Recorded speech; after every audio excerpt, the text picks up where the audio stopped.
Quelqu'un a un fort taux, un taux élevé au-delà du taux normal du sucre dans le sang, on dit que la personne est diabétique parce que il y a l'insuline ne fonctionne plus comme il se doit dans son sang. Voilà. Quelles sont les causes du diabète? Est-ce que vous pouvez nous énumérer quelques-unes? Les causes du diabète, c'est que je vais vous dire qu'il y a deux types de diabète. Il y a le diabète de type 1 qu'on rencontre dans 10% des cas chez les enfants. Chez ces enfants, c'est que leur pancréas ne fournit pas du tout d'insuline.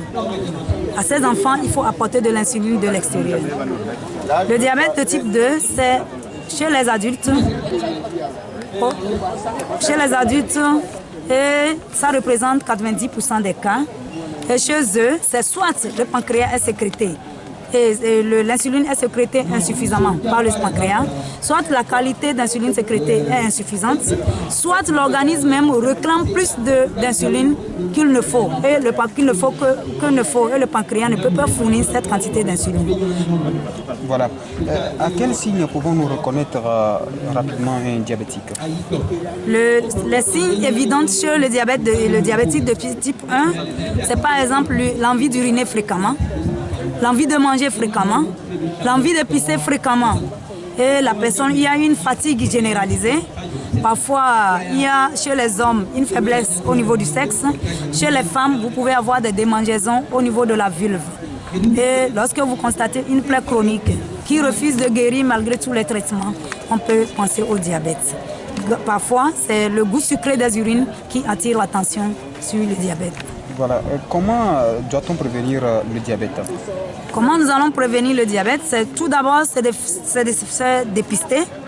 Lorsqu'on se dépiste, et puis on suit son alimentation, parce qu'en matière de diabète, il faut savoir s'alimenter. Ne pas prendre de n'importe quoi et à n'importe quel moment, il faut savoir s'alimenter. Donc si on fait ces prévisions et on fait les exercices physiques, parce qu'aujourd'hui nous sommes habitués aux aides, nous sommes habitués à rester dans les bureaux du matin jusqu'au soir, on ne pratique plus le sport, ce qui fait que vraiment on peut s'exposer au diabète dans ces cas-là. Sans compter qu'il faut vous dire que il y a des gens qui sont prédisposés au diabète. Par exemple, les gens qui ont des parents diabétiques, mères, pères, sœurs qui sont diabétiques, qui sont prédisposés au diabète. Donc, pour prévenir, vraiment, il faut se faire dépister, il faut suivre les conseils, faire l'exercice physique. Nous sommes aujourd'hui 14 novembre et cette date est réservée pour célébrer ou bien pour lutter contre le diabète. Pourquoi avoir choisi le thème « Gardons un œil sur le diabète » ? Bon, on a choisi le thème « Gardons un œil sur le diabète » pour dire que tout le monde doit prendre conscience par rapport au diabète. Parce qu'aujourd'hui, la prévalence du diabète au Togo est autour de 4 à 4,8%. C'est-à-dire qu'au plus, on a environ 336 personnes qui devaient souffrir de diabète. Mais aujourd'hui, on a pu mettre la main pour que 638 000. Ça veut dire qu'une personne sur deux seulement sait qu'il est diabétique au Togo. Donc les 2 personnes qui ne sont pas encore connues diabétiques vont peut-être arriver avec des complications. Alors il faut éviter les complications ou les retarder. Donc tout le monde doit se faire dépister pour voir s'il y a le diabète ou pas. Et nous devons garder un œil parce que nous savons que le diabète peut abîmer les yeux et abîmer les autres organes. Madame Saouli Bello, une dernière question. Quels conseils pouvez-vous donner aux diabétiques?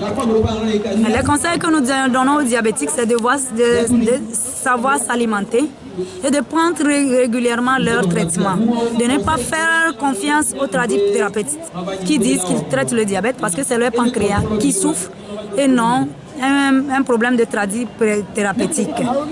Donc, c'est ce que nous avons à dire, que le diabétique se fasse contrôler régulièrement, qu'il prenne régulièrement son médicament, qu'il soit observant par rapport aux indications que le médecin lui aurait données pour retarder ou éviter les complications liées au diabète.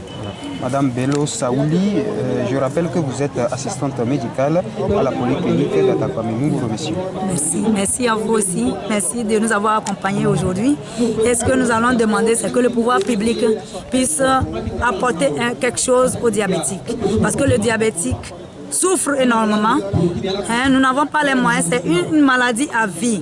Que le pouvoir public pense un œil aussi sur le diabète. La prise en charge du diabète coûte très cher aux parents.